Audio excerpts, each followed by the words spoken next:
Now let's get to another controversial figure, and that's someone is Karla Sofia Gascon, who is speaking out about all the drama that happened. I guess now that the Oscar season is wrapped up, and we done moved on until 2026, where we get 10 more pretentious damn movies that'll get nominated for Oscars that they probably don't deserve.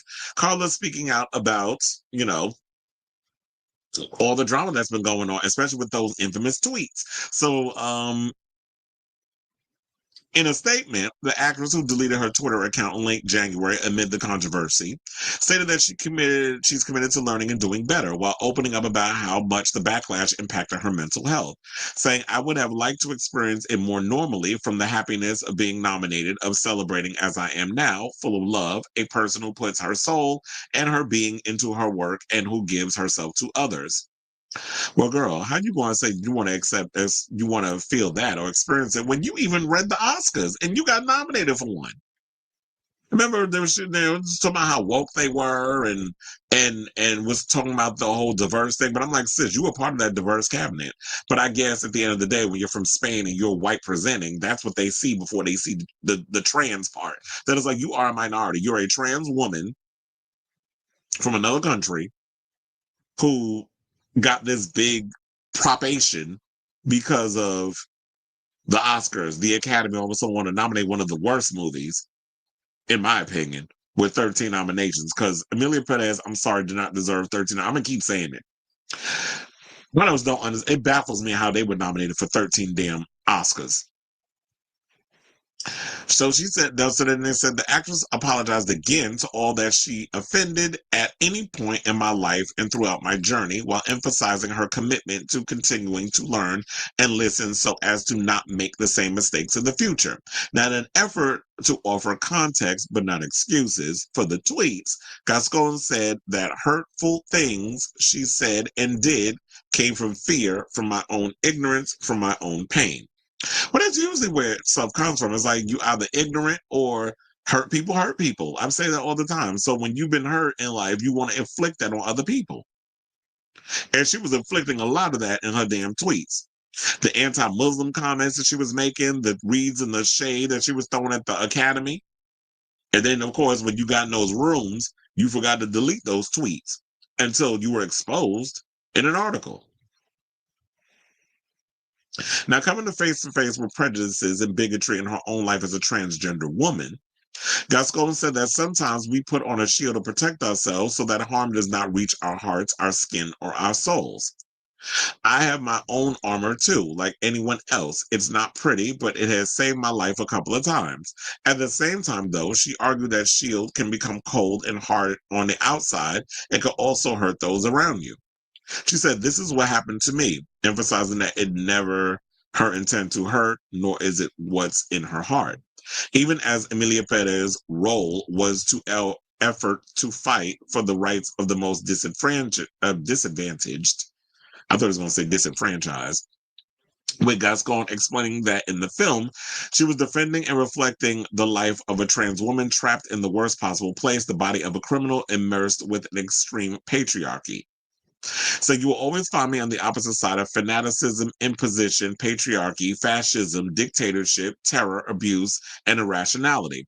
I'm not blind. I do not bind, myself to any political flag. I only try to be a human being in constant evolution with successes and failures. And she said that, you know what? As she moves forward, she wants to learn to listen to learn, admit mistakes, apologize, and forgive others as I forgive myself for the unnecessary pain that she's caused. So she also opened up about her struggles in the wake of the vitriol she faced following the controversial tweets, calling it the most exposed episode of my life. She cited fake accounts and tweets, while others she claimed were misrepresented, saying absurd and even delirious accusations were thrown at me, which deeply hurt my spirit. Things escalated to a point and so quickly that I couldn't even breathe.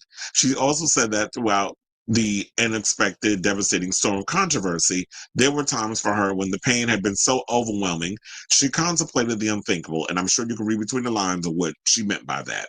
She said, I harbored darker thoughts than those I considered in some of my previous, no less intimate and personal struggles. And I asked myself if I, with all my strength and preparedness to deal with rage and rejection, am on the edge, that would have become of someone with fewer emotional resources to resist this onslaught. Somehow I made it. Others would not have survived this brutal winter I'm about to wrap up. Well, winter is coming, or probably just came and went, honey. So here's the thing. Um, Learning from your mistakes is something that I feel like is very important.